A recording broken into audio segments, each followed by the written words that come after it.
In this question, if A and B are the square matrices of order 3 such that determinant value of matrix A is -1 and B is 3, then find the value of mode of 2 times of AB हमें find out करना है. So mode of 2 times of AB की value क्या होगी? This is equals to 2 raised to power n, और ये n क्या है हमारे पास? n is the order of matrix A and B, order of matrix है हमारे पास. Okay, into mode of A into mode of B. Mode A and mode B is, these are the determinant value of matrix A and B. So this is equals to 2 raised to power n. n क्या है? Order, और matrix क्या है? Order A और B का matrix का order क्या है?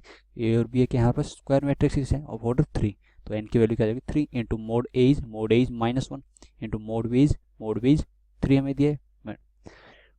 Value of the matrix B is 3. तो यहाँ से वैल्यू क्या आएगी? 2 cube is 8 into -1 into 3 is -3. ये वैल्यू क्या आ गई? -24. So mod of 2 times of A B की वैल्यू क्या आ गई? -24. Okay, so if A and B are square matrix of order 3 such that mod of A is -1, mod of B equals to 3, then value of mod of 2ab equals to -24. So this is the answer for this question.